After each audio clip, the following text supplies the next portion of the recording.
सोहन जी भाई साहब और स्वर्गीय निहाल सिंह जी के परिवार के समस्त भ्रातागण, उनके पुत्र, उनका परिवार, हम सब जो आज निहाल सिंह जी की याद में यहाँ एकत्रित हुए हैं, आप सबको मेरा प्रणाम।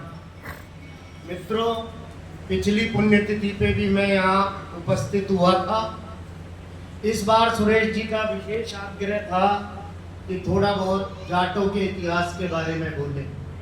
मैं अभी बैठे बैठे सोच रहा था, कल या परसों अखबार में एक बड़ी दर्दनाक खबर आप सबने पढ़ी होगी।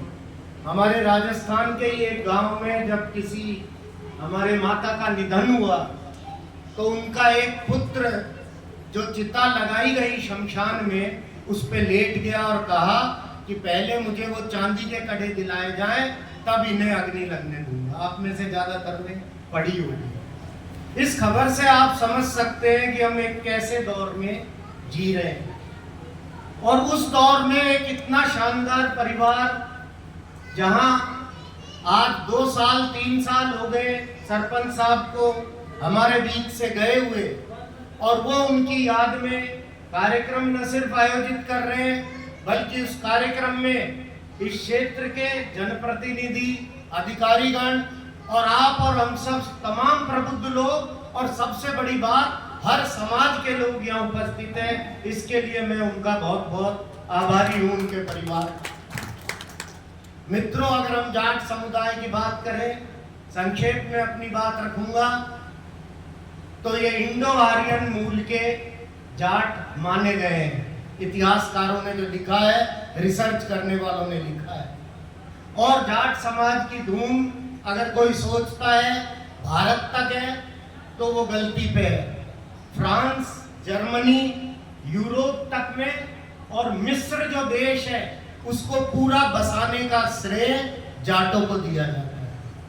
मित्रों, जाट हिंदू भी हैं, जाट सिख भी हैं बड़े पैमाने पर, और पाकिस्तान के अंदर इस्लाम में भी बहुत से जाट मौजूद हैं। साथियों, खेती, पशुपालन, और सबसे बड़ा जो उनका गुण था, कमजोर की, वंचित की, पिछड़े की, जिस पे अन्याय हो रहा हो, जिसको किसी राक्षस द्वारा, किसी आतताई द्वारा दबाया जा रहा हो, उसके पक्ष में खम ठोक के खड़े होने वाले को जाट कहा जाता है।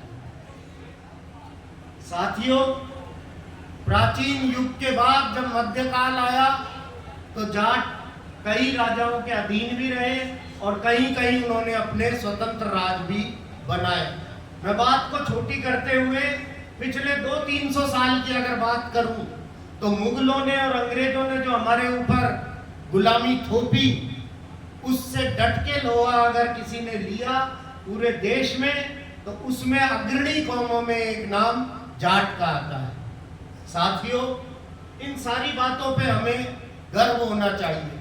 मैं स्वयं आर्य समाजी हूँ। स्वामी दयानंद ने सत्यार्थ प्रकाश नामक जो ग्रंथ लिखा, उसमें जाट को देवता कह के संबोधित किया है। जो देवता है, जिसमें देने की भावना हो, उसे देवता कहा गया है।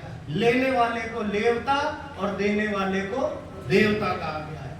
मित्रों, पूर्व राष्ट्रपति डॉक्टर जाकिर हुसैन ने बरेली के जाट सेंटर में भाषण करते हुए कहा था कि जाटों का इतिहास 50% देश का इतिहास है, और जाट रेजिमेंट का इतिहास 75% देश की सेना का इतिहास है। जाटों के अंदर प्रधानमंत्री बने चौधरी चरण सिंह जी साहब, जो सिर्फ किसान नेता नहीं थे, वो बहुत बड़े अर्थशास्त्री थे। बहुत किताबें उन्होंने लिखी जिन पे आज तक रिसर्च होती है। चौधरी चरण सिंह जी के घर में खाना पकाने वाला, अंत तक उन्होंने उस व्यक्ति के हाथ का खाना खाया जिसे समाज में अछूत कह दिया जाता है। ये बातें समाज के सामने लाई जानी बहुत जरूरी है। चौधरी चरण सिंह जी ने अपने परिवार में अंतरजातीय विवाह की भी इजाजत दी, और इसलिए मुझे पिछली बार भी अच्छा लगा और आज फिर कहता हूं कि जो सर्व समाज चेतना दिवस आप मना रहे हैं, ये इस कार्यक्रम की सबसे बड़ी खूबसूरती है। वरना इसे आप जाट चेतना दिवस भी मना सकते थे, तो कहीं ना कहीं फिर उससे कुछ लोग छिटक जाते, उन्हें लगता कि इनका कार्यक्रम है, लेकिन आपने सबको समेटा, ये बहुत बड़ी बात है। मित्रों, जाटों के गौरव की अगर मैं बात करूं तो प्रधानमंत्री, उप प्रधानमंत्री, उपराष्ट्रपति, अनेक पदों पर जाट पहुंचे, लेकिन सबसे प्रिय जो नाम आता है शहीदों का। मैंने जैसे कहा कि जाट देवता है, देने वाला है, पदों की बात छोड़ो, लेकिन शहीदों में जो अग्रणी है, शहीद आजम भगत सिंह, उधम सिंह, पहलवानों के शिरोमणि दारा सिंह, ये तमाम हमारे जाट शिरोमणि नेता हैं। समाज सुधारकों की, संतों की एक लंबी लिस्ट है, लंबी। गुरु नानक देव को भी अनेक इतिहासकारों ने जाट समुदाय से बताया है। वो सिख पंथ ग्रहण करना अलग है, किंतु उनका जन्म जाट समुदाय में हुआ। स्वामी दयानंद का तो मैंने बताया कि उन्होंने एक ही कौम है जिसे देवता के रूप में संबोधित किया। सर छोटू राम, स्वामी केशवानंद।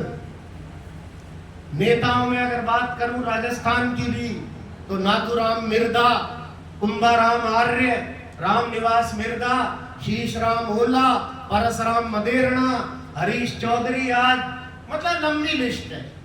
लेकिन ये जो सुधार की परंपरा जाटों के अंदर थी, आप गौर से देखेंगे कि स्वतंत्रता आंदोलन में सबसे बड़ा योगदान अगर था तो आर्य समाज का था।